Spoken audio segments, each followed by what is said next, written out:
नमस्कार आदाब। मैं हूं मोहम्मद इमरान। क्या कभी आपने किसी बैंक से लोन लिया है?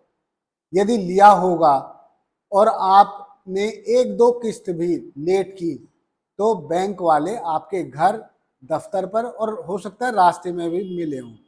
कभी कभी ये भी देखा गया है कि कार लोन लिया गया और आपने एक दो किस्तें नहीं दी तो आपकी कार ही रास्ते में छीन ली। इस तरह की घटनाएं आम हैं और बैंकों की प्रताड़ना से परेशान किसान भी जान दे देते हैं। मगर मेहुल चौकसी जैसे लोग बैंकों के पहुंच से बहुत दूर हैं। पंजाब नेशनल बैंक का 13,500 रुपया लेकर फरार है मेहुल चौकसी, जो फिलहाल बेल्जियम में गिरफ्तार किया गया है और अब भारत और बेल्जियम के बीच प्रत्यर्पण संधि के तहत उसे भारत लाने की तैयारी की जा रही है। लेकिन जो इस तरह के मामलों के जानकार हैं वो ये कहते हैं कि मेहुल चौकसी को भारत लाना बेहद मुश्किल हो सकता है। क्या ये संभव है?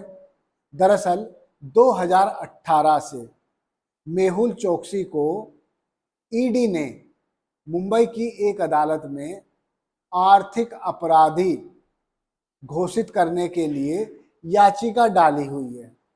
मगर इकोनॉमिक ऑफेंडर का दर्जा उसे दिए जाने वाली इस याचिका पर तब से सुनवाई नहीं हुई है। यानी आर्थिक अपराधी भगोड़ा वो घोषित हो गया होता तो उस पर शिकंजा कसना बहुत आसान रहता। लेकिन देखिए, उसका बटुआ तो भरा है, बटुए में इतना पैसा है, ना जाने कितना है, किसी को भी खरीद लेता है। 13,500 का बैंकों का पैसा उसके बटुए में है। लेकिन बैंक देखते रह गए और वो देश छोड़कर चला गया। सबसे पहले उसने एंटीगुआना की नागरिकता ली और फिर अमेरिका चला गया।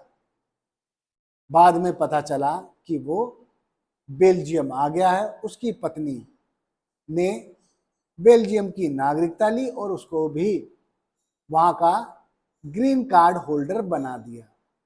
मगर जब भारत से आवाज़ उठी, मेहुल चौकसी के खिलाफ कार्रवाई हुई तो बेल्जियम में उसको गिरफ्तार कर लिया गया है।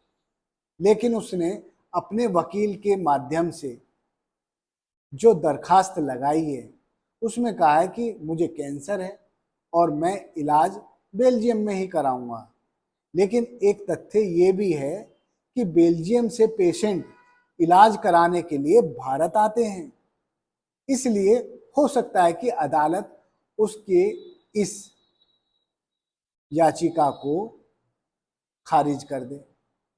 लेकिन लगातार संदेह यही है कि मेहुल चौकसी भारत आएगा या नहीं, क्योंकि उसका भतीजा नीरव मोदी वो भी हजारों करोड़ का बैंकों को चूना लगाकर गया, लंदन में गिरफ्तार किया गया, मगर अब तक भारत नहीं लाया गया।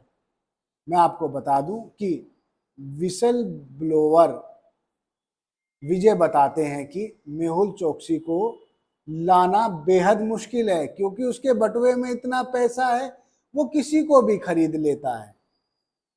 तो क्या ऐसे में ईडी, सीबीआई और भारत की वो एजेंसियां बिक पाएंगी जो उसको प्रत्यर्पण कराने के लिए जिम्मेदार हैं? दरअसल गुजरात के निवेशक भी इस वक्त एक उम्मीद की किरण देख रहे हैं।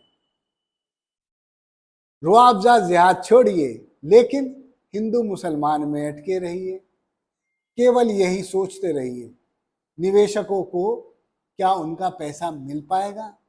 क्या कभी आपने टीवी चैनलों पर ये बहस देखी हिंदू मुसलमान के अलावा जिनका करोड़ों रुपए मेहुल चोकसी लेकर गया हुआ है। निवेशक बताते हैं दिव्य निर्माण ज्वेलर के मालिक दिग्विजय सिंह कहते हैं कि 106 किलोग्राम सोना मेहुल चोकसी को उन्होंने दिया था। उसके अलावा 70 करोड़ रुपए भी उसकी कंपनी में इन्वेस्ट किए थे, 1 रुपया नहीं मिला। खैर, आप टीवी चैनलों पर ये सब नहीं देखेंगे तो रुआवजा जिहाद, ये रुआवजा हमदर्द का है, तो क्या इसको केवल मुसलमान ही पीता है? खैर, बाबा रामदेव ने ये एक शगुफा छोड़ा है ताकि उनका अपना बिजनेस चल निकले, लेकिन वो शायद ये नहीं बताते यमुना प्राधिकरण से कोड़ियों के भाव जमीन लेकर अब वो परमिशन लेकर लोगों को बेच रहे हैं, मोटा मुनाफा कमा रहे हैं। केवल रुआवजा कहते हैं कि पतंजलि का पीजिए।